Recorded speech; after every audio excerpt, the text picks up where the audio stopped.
when you're ready. Okay. Hi, everyone. I'm very excited to welcome my first live streaming guest, Rick Williams. Hi. Buddy. Rick has just released his very first book called I'm the Architect of My Own Destruction. There it is. He's passionate about helping others and using his experiences to offer wisdom and guidance to those going through similar situations. So writing this book, Rick, it has really changed your life in a big way, and being fortunate enough to be able to see you go through that process through writing your book. Yeah. Can we maybe start a little bit with a little bit more about how you came about starting to write and, you know, you making that decision, that conscious decision to start putting it on paper and working towards overcoming it? Yeah, well, first off, it started a lot longer than what I first thought. All of my thoughts, I was just always inside my head, everything, day by day. I was looking for answers, and I couldn't find answers because they were, as I said, always in my head. But there was just no clarity there. So basically, as you know, when I spoke to you one day, you said, why don't you write your thoughts down? So I did that. Over the time, I used it, I guess, as a therapy, just to get everything out. And yeah, it ended up being enough words to make a book. So the process has changed from why I did it to why, I guess, I want people to read it now.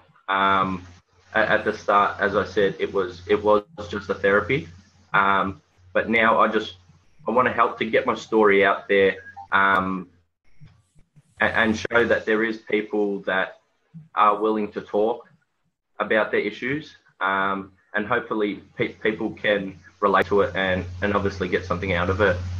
Yeah, definitely. So how are you able to describe maybe the very first time you sat down and started writing? So obviously it would have taken, you know, sit down and just start, like it just came out automatically, or did you have to think about it first? You know, what kind of emotions were going on? Yeah, well, in the start, it was because I didn't know I was writing a book, and I was just writing down my thoughts. It was a lot easier. I didn't have to worry about how many words I got, all that kind of thing. I could just release the thoughts from my mind.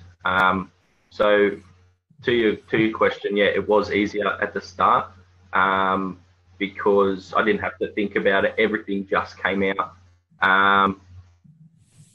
As it got down to the nitty gritty and trying to, I suppose, place everything together, yeah, a lot more thought had to go into it. Nevertheless, like along the whole journey, it did help immensely. Yeah. So for I don't know how many people are watching, or you know, people may watch it down the track after this live stream. You know, they might watch the recording later, but it's a topic of discussion, and I know I suggest it to lots of people when I do readings for them or whatnot, that you've suggested it to people too, about the whole writing process. Like you said, it's just therapy. It doesn't necessarily have to be that you turn it into a book or a blog, or that it needs to be shared. No, exactly. How do you feel, you know, what does it do for you? You know, when you start writing and you're actually doing that and sitting and writing it down. Yeah. You're exactly right. When I started writing everything down, like I'll be the first to admit, like I haven't read heaps of books and I haven't written a lot in my life, and this is actually the first thing I've ever written. But what I did was, when I did write it down and I would read back over it, I was able to stand back from a third person and look at all my problems that I've written down, look at my thoughts, and I could deconstruct them, and look for answers myself. And it's very, when you are writing and you're not thinking about it. You're just writing. When you do take that step back and have a look at everything that goes on in your mind, it's really eye-opening. Yeah. And it does give you the chance to, I suppose, mend some of your problems, or move towards a different direction that obviously with depression is a bad road to go down with. But yeah, I guess it helped me move forward, and it gave me a better understanding on what was actually going on in my mind with a bit more clarity. So are you able to, without into telling the whole book over this video, people want to read about it, then we want them to buy it, obviously. But what did it do for you? When you say that you could write and then you could go back and read over it and deconstruct it and look at it from a different perspective, maybe as an observer, what kind of things and what kind of thoughts did you have when you read back over it yourself? Well, the thing I noticed really was I was always, like at the start, I was always asking questions within myself. Yeah. And I was also I was always closed off. When I did sit back and look over it, that's what I realized. And that's what I want people to be able to know, that when they read it, they're reading someone else's story. So it may be that if people do, say, write their own thoughts down or something, if they do take the step back, they can take the right steps to fix themselves. Yeah. When I did sit back and I was looking over it, on the process, it did change over time. As I said, I was closed off. I was asking myself questions all the time, but as that moved on, I could make observations and seek. I was seeking help from not only myself. So that's what that, like, it wasn't just me. Yeah. Yeah. Okay. So I've got a couple of thoughts going through my head just based on things that you've said, but just because we didn't kind of go into much detail when I introduced you, but you're basically about your journey through depression and overcoming that, to the point where at some stage you were suicidal, you used drugs, you tried all different things to try and, well, maybe I'll ask you, instead of me, I know about your story, but instead of me talking about it, why do you feel that you got to that point where you were, when it comes to suicide and drugs and those sorts of things, why do you think at that point? Well, I guess in society, people expect certain individuals to, to rise above all and to keep kicking forward and everything like that. And without trying to, I suppose, being modest, I'd have a lot of friends and everything like that. And, like I was playing sports and doing everything like that. And then I'd like to think I was pretty good at doing all those things. But when I found that I did have issues and everything like that, I felt like I didn't have nobody to go to. Yeah. Because there was that responsibility of maintaining, I suppose, like a reputation. Yeah. So that's probably why I kept it to myself and everything like that. Which now was, I won't say was a stupid idea, but because I didn't know any better. I didn't seek for help. So obviously I'm not going to get the right answers if I didn't look for help. Yeah. I thought I knew what was right, but I didn't. like with drugs and things like that, that was that's just a band-aid. Obviously, in the start, as a lot of people know, like they'll do drugs to go and have fun and things like that. But there is a turning point where you do use drugs for the wrong reason. And I guess that I tipped over that turning point. I was always looking to have that fun and everything like that. With the suicidal thoughts and things like this, it was really hard to be thinking like that day in, day out, and knowing I needed help, but not having the courage to ask for help. Yeah. I was more so worried about what people would think of me rather than if anybody will help me. Yeah. And that's another reason why I wrote this story, to know that no matter who you are, if you're a captain of a football team or if you're a well-known person or a celebrity or anything, like that stigma's not gonna override you as a human. Yeah. If you need help, someone's going to help you. If you are a celebrity and you've got problems and you've got suicidal thoughts, you can stop and think, like, I've got that much of a following. It only takes that one person to help me, rather than just think everyone's going to hate me. Yeah. Everyone will think I'm weak and things like that. So, yeah, I suppose that was the hardest thing to think about when I was thinking about suicide and things like that. Obviously, I'm happy that I'm sitting here talking to you. But yeah, it was a hard time. Yeah.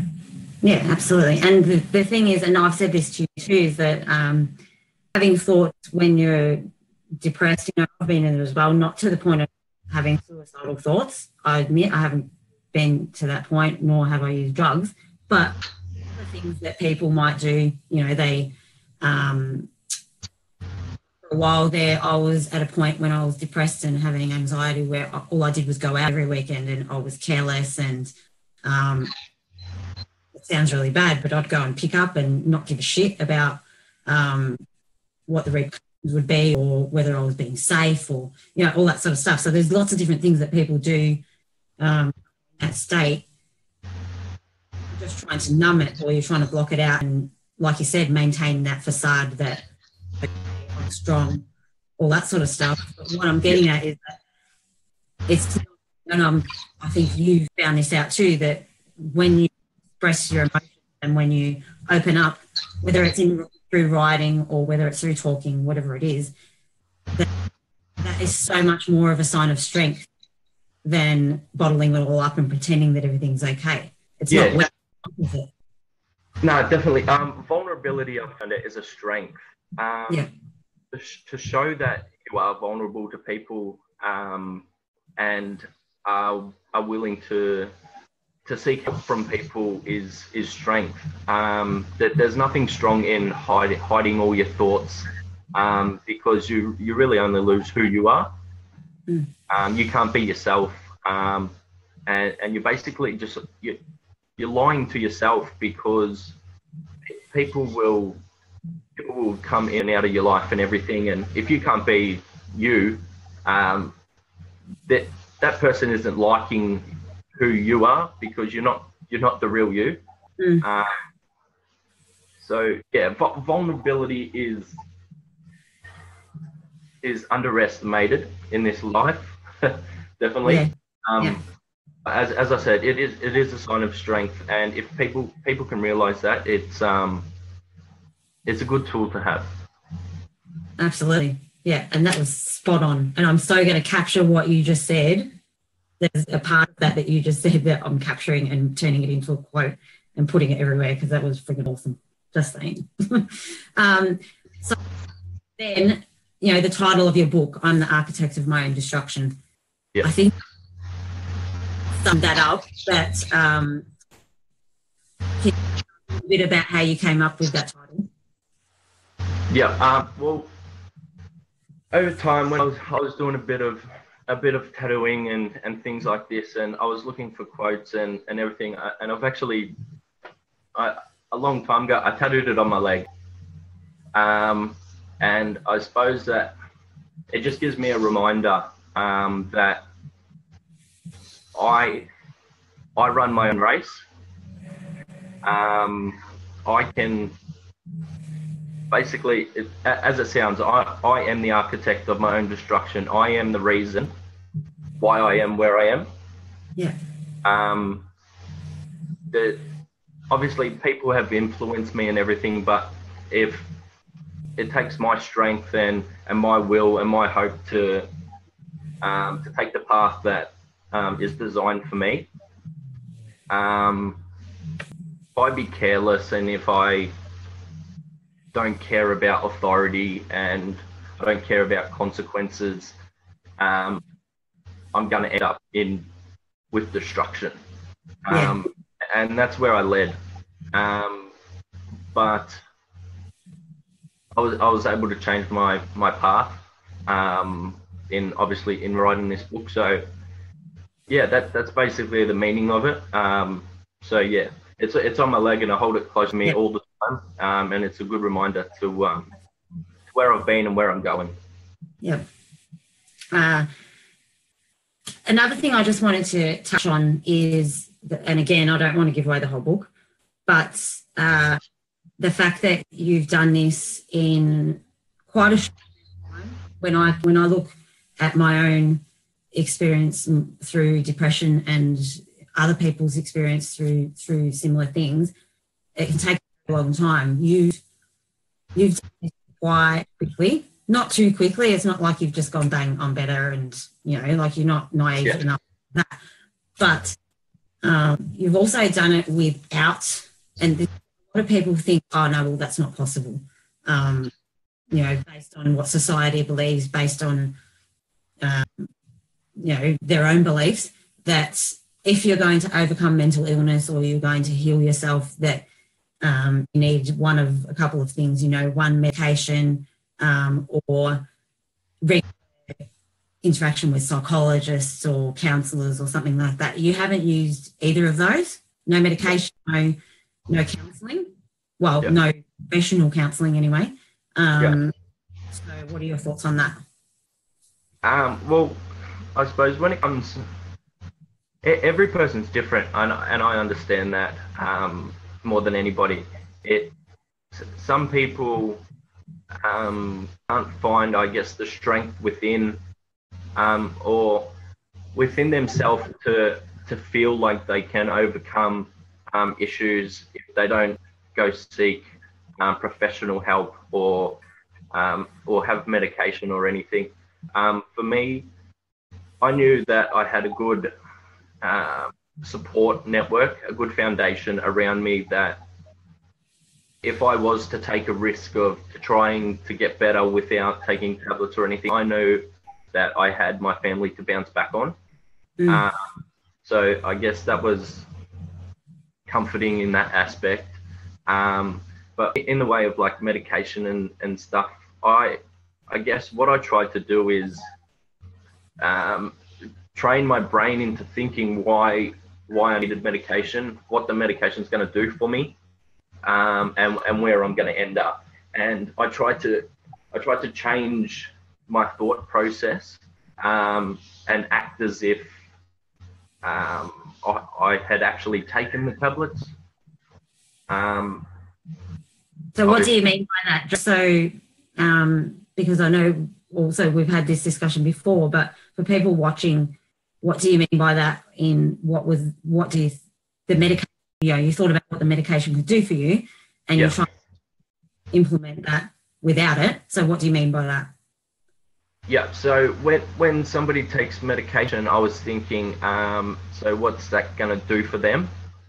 It'll give them clarity, or to be able to move forward, or it'll make them less anxious, things like that. So what I tried to do was sit there and I brainstormed a ton of ideas on what I can do to give myself clarity without having to take medication. And in this aspect, it was writing my book. Yeah. So I guess I didn't have to rely on waking up and having a tablet or anything like that. If I was feeling anxious, I could go and write my story. Mm-hmm.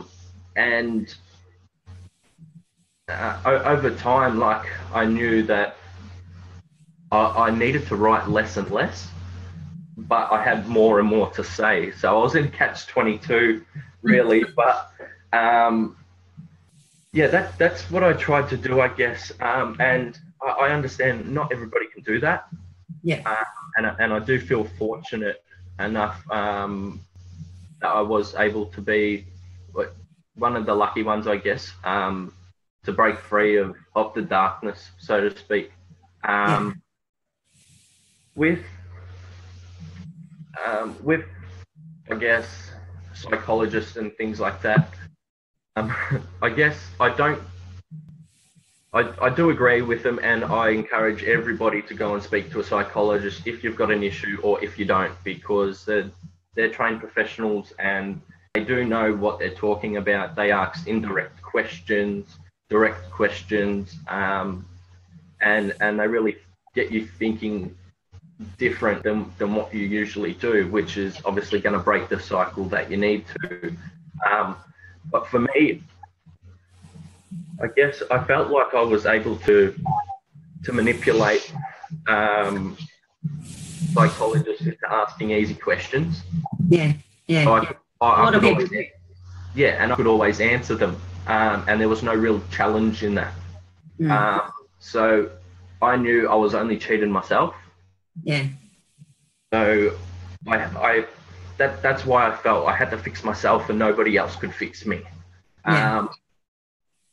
I felt like medication wouldn't fix me. Psychologists wouldn't fix me. So I got out of my head, so to speak, writing, and then I got back into my head as a third person to try and change that perception that I had in my own mind. Yeah. And really, I know you've got projects, we're going to talk about and possibly move forward with these things. And, there's so many different ideas surrounding this, but I'm just a couple of the comments that have come through that approach to this and the way that you've managed to overcome this is very different to things that I've heard before. So really, if we're trying to sum it up briefly, you using the tool of writing and doing so honestly and so being so raw and doing it for the right reasons, not just, I'm going to write about my experience because I'm going to make some money off a book, which is not why you did it. You truly using that as a therapeutic tool has been the replacement of the need for medication, the need for professional counsellors and psychologists and intervention. You've been able to tap into your own, I don't even know what to call it, but you've designed your own therapy so that you can heal yourself. And that's pretty groundbreaking, I think. I know you're probably not the first one to do it. And I'm not saying you are, but it is that, if others were able to do that for themselves, and again, like you said, it's not for everyone. No. But if you were somehow able to, and I've spoken to you about it so that you can try and help me. Yes. But if you're able to somehow put it into words or put it into a program or put it into something so that you can teach others to be able to themselves, then my God, then without needing medication, especially, massive. Yeah, it is. And like what I thought is the one thing when you look on a box of medication, it says like the risks can increase suicidal thinking. Like that just made me think, if I'm thinking about suicide, why would I want to take a tablet that's going to increase suicidal thinking? Yeah. It contradicts itself. So I was seeking for alternative, I guess, opportunities to move forward. My aim is to help as many people as possible. Put it into a program, yes, maybe, but there's so many individuals that have such a different problem that one program couldn't help as many people as I want to help. So I guess it could be an ever-changing program, something that's really flexible, something where people can contact me and ask questions directly about their issues and things like that, and I'm more than happy to help and do anything I can basically to not fix people, but to change their perception on what they think about life. I'm not a doctor. I can't do surgeries. I can't do everything like that to fix somebody, but I can give them a different outlook. And I can be there to listen to their questions. Yeah. And look, and I just want to make that clear too, that we're not trying to say by any means that people should go and get rid of their medication and throw it in the bin and stop seeing their counsellor and, you know. No. Not at all. It's just that there are alternatives, and like you're proof of that. And I know a lot of people, including family, I'm going to be honest, you know, for people who don't know, Rick is my brother-in-law, so, you know, we're family. A lot of people don't feel that, they find it very hard to believe that you've been able to do this purely through writing a book. But like I explained, it's not just that you've written down words and bang, like magic, poof, it's all gone, you know. There's so much. And that's probably why it's so important that people talk to you about it rather than just assuming. Yeah, and that's the, as I said earlier, that was the issue I had. Everyone always seen me as like a real happy person, you know, like real bubbly, a joker, that kind of thing. I did move away for quite some time, and as I said to you the other day, that probably 95% of my friends still don't know that I'm in Melbourne now. People ask me every day, oh, are you still in Queensland, or are you in Melbourne, or what's the go? And I kept to myself that much because I didn't want people to see me the way I was. And as you said, like, I did fix this issue in a short time, but I dealt with the problem for so long. Yeah. It's been years, but I guess I just bottled everything up, and it just gave me more of a reason to as quick as I have, because I didn't want to waste life. Yeah. And in saying that, I just hope I can talk to as many people as I can, and help people. As I said, not fix them, but give them some ideas on breaking that cycle. Yeah.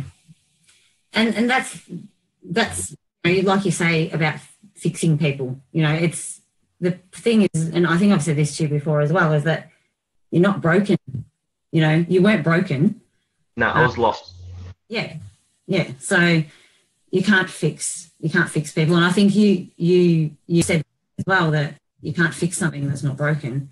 And when it comes down to it, other people can't fix you anyway. You know, other people say, well, you need to do this or you need to do that. It needs to come from you. Yeah, definitely.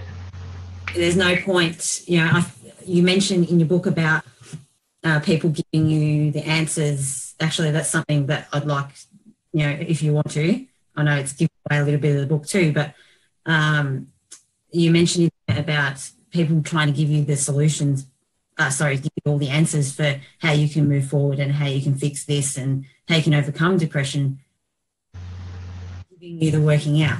Can you talk about that a little bit?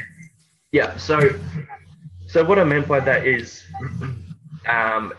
everyone is, and why it makes it so hard, I guess, for people to feel like they have no choice but to take medication and this is because the very few that do work up the courage to ask certain people, they're always asking people who they know that will give them easy answers.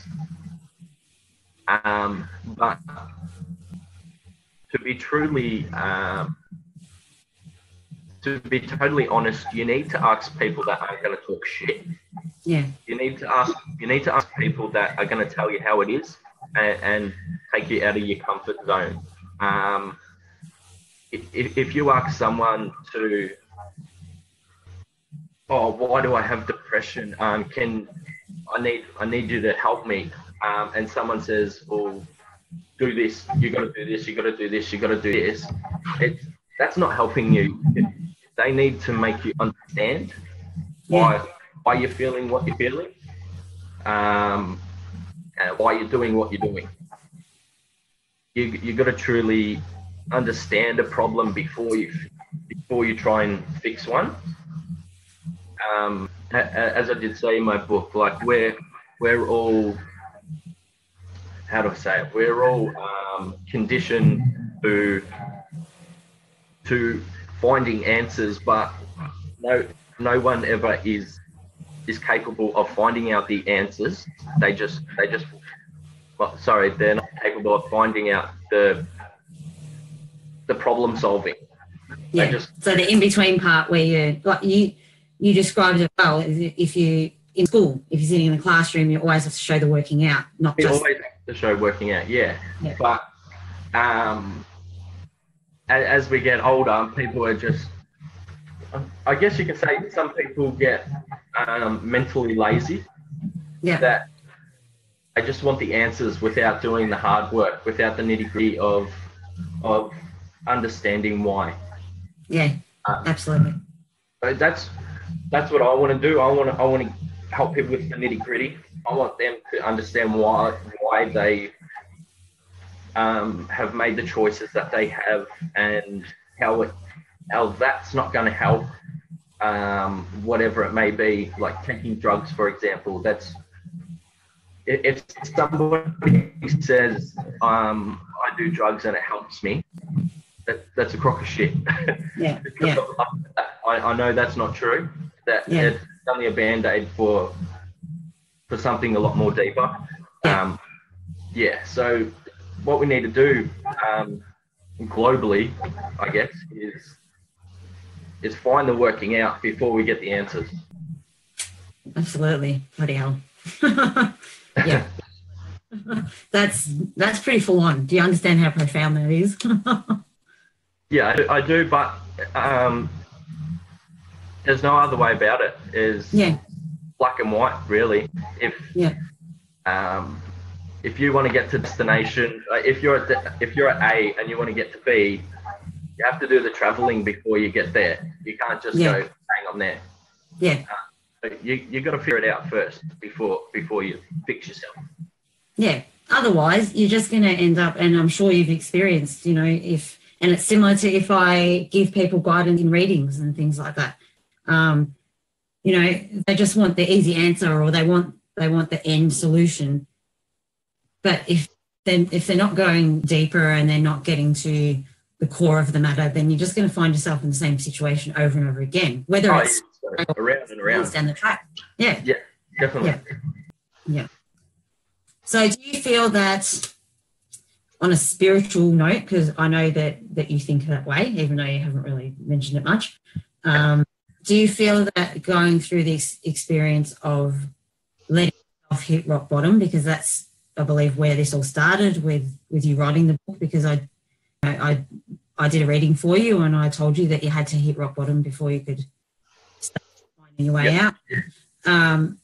Do you feel now looking back over the last however many months, that this is, because it has been a topic of conversation among a lot of people at the moment, do you feel that it's been an awakening process?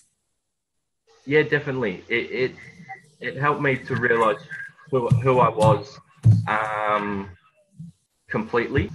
Like, you know, people wake up day after day and just do what they've always done. But it doesn't. What's the saying? If you do what you've always done, you're gonna get what you've always got. Well, something like that.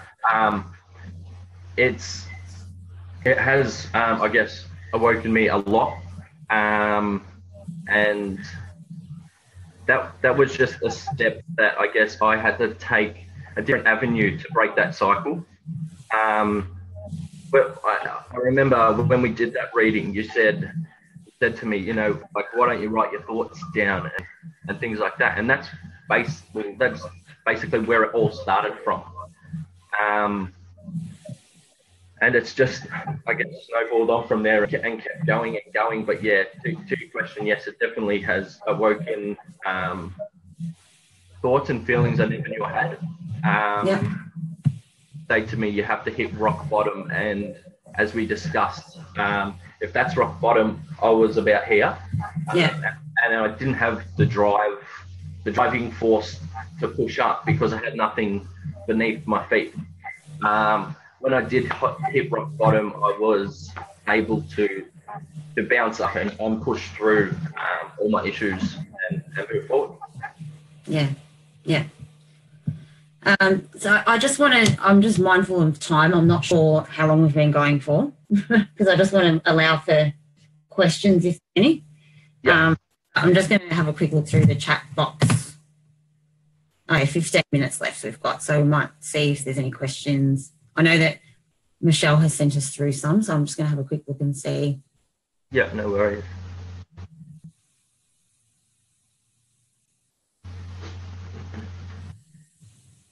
Yeah, so here, you know, we've got,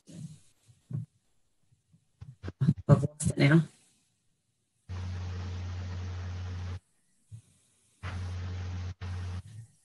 Yeah, so the best thing is taking that first step to reach out for help. And as you've said, you know, that is the biggest step. It is something that many people get stuck, or they feel comfortable or safe, even though they're not happy. You know, they may be absolutely miserable in the depths of depression and suicidal, you know, whatever it may be. But sometimes it just feels safer because you know that the road ahead, while when you get to the end point, you know you're going to get the answers you don't want answered. Yeah, you're going to get the tough ones. You're going to get the tough love. But reaching out is step number 2. Step number 1 is realizing that you do have an issue and you're not yourself. Yeah. When you do that, then, like for me, as you said, I did it a bit different. Step 2 wasn't reaching out for help because I tried to, I guess, fix myself. But I was also open. I allowed myself to be open for help. It wasn't really, when we did that reading, I wasn't seeking help, so to speak. I guess I kind of was, but the answers were eye-opening and things like that. But that gave me the tools and the strength to move forward and try and do something better. Yeah. And maybe subconsciously you were asking for help. Yeah, I guess you were. You're right. You know, you're right. Because while you might not have verbally said, okay, I need help, you know, it's the fact that you were there on that day and that was happening, because I think I was giving someone else a reading first. I can't remember. It was a while ago. But, you know, you said it brilliantly, I think, is that, you know, you can go to a psychologist or you can go to someone who you know is going to give you an easy answer or boost your confidence up and say, it's all right, everything will be okay. You know, you just need to do that and you'll be fine. What you need is someone to grab you by the shoulders and go, for fuck's sake, what are you doing?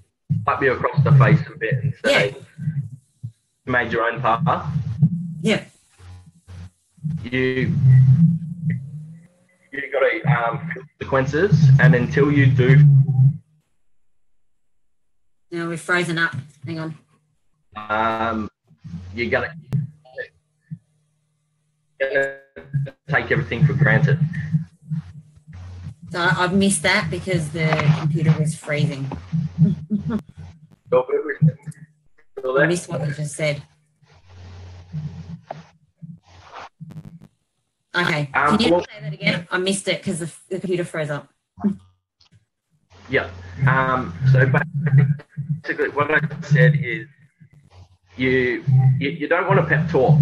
You want someone to grab you, to slap you across the face, and make you realise that everything that you've done in your life is because of the choices you've made. What you need to do is drop to the lowest part in your life, and it's only you that can shoot up and get out of the darkness. I've seen on the comments here, was from Lauren, your least favourite comment about depression, you have nothing to be depressed about. Yeah, well, only people who don't understand depression say that. Depression isn't just a feeling. Depression can be as big as a lifestyle. It's so many people just, and I've also said this in my book. People say, "Oh, why are you sad?" or "You don't need to be sad." And depression is not about that. Depression is losing who you are. You feel so many more emotions when you are put in the category of being depressed. Yeah. Someone who says you've got nothing to be depressed about, unless that person is you and you're saying that to yourself, it holds no credibility. It's rubbish, isn't it? Really, it is. It truly is. It's quite an insult when you think about it. You've got nothing to be depressed about. That would be the same as saying you've got nothing to be happy about. You can't tell someone how they're feeling and what they're going through. Like you said, there's so much more to being depressed or being in that state. It's not just being sad. There's a hell of a lot more to it. And anyone who's experienced depression knows that full well. Yeah, 100%. Rosa has just, there's just a comment underneath it, if you can see. Rosa wants to know, how are you feeling now, knowing that your deepest thoughts are now being read by others, and do you feel exposed? I don't feel exposed. My deepest thoughts are being read by others. It makes...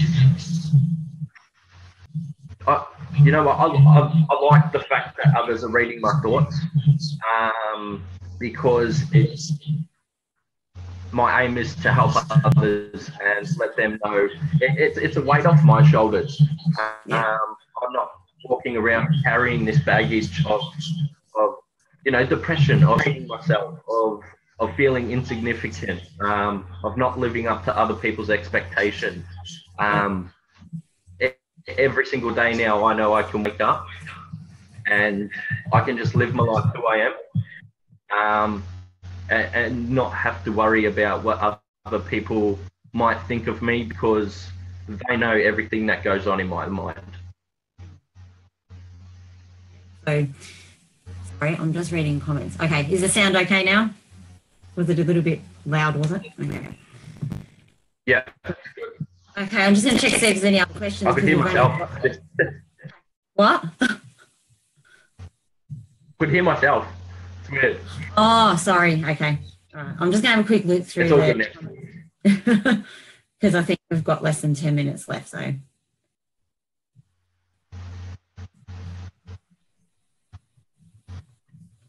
Okay, I think we may have book launch question. Oh, okay, yeah, so...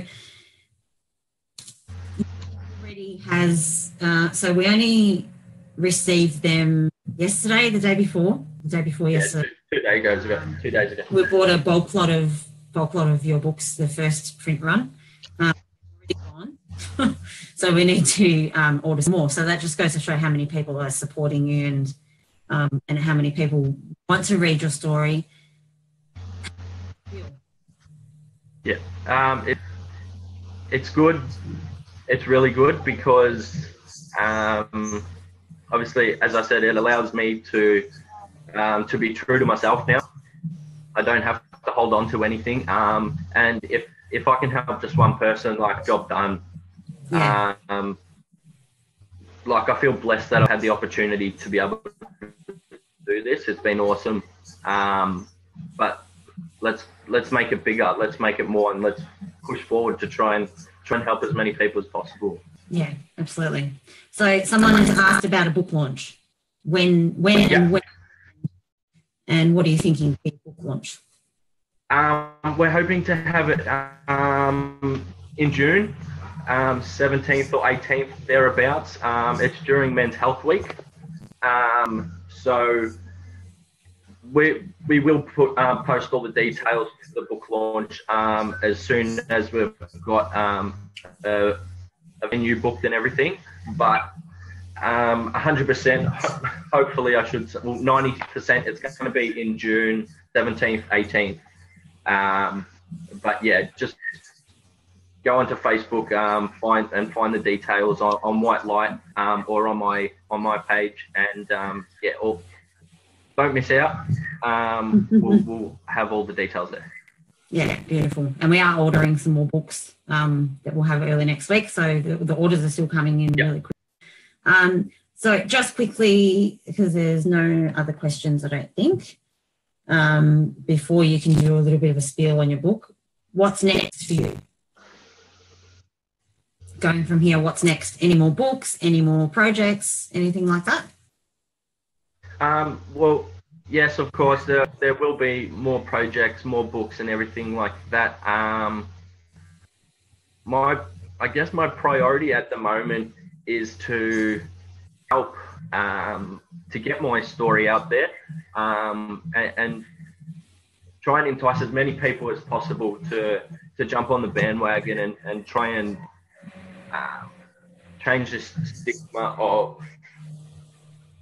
of depression. It can be beaten. I'm living proof of it. And yeah, I guess I just want to get my story out there and help as many people as possible. I've got a lot of support now, but we always want more support. Obviously, this problem is global, so the sky's the limit here. So I can't answer where to now because don't know where we're going to end up. Yeah.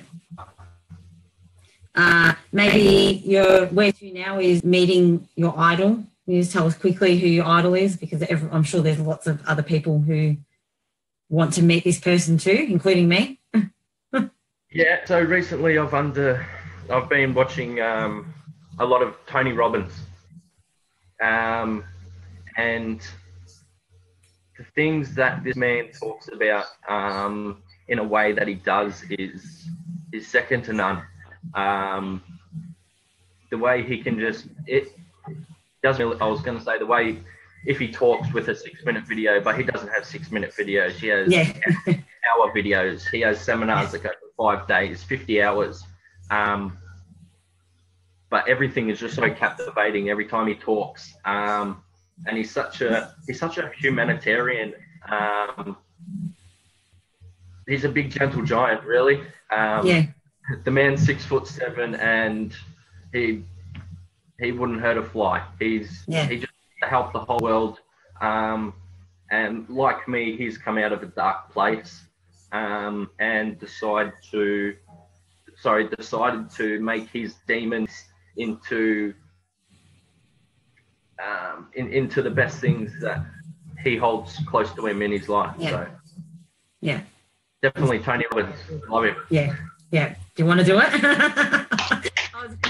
I was going to ask you to do it, but there you go. You've done it anyway. All right. So we've only got a couple of minutes left.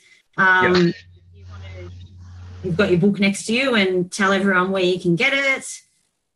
Yeah. So my book, I Am the Architect of My Own Destruction. You can go to White Light. Is it White Light Universal? White Light Publishing House. Or you can go onto my page, click a link. We're on Facebook, Instagram, Twitter, all that stuff. Get a book, have a read, send me a message, tell me what you think. If I really want to know how many people it has helped, and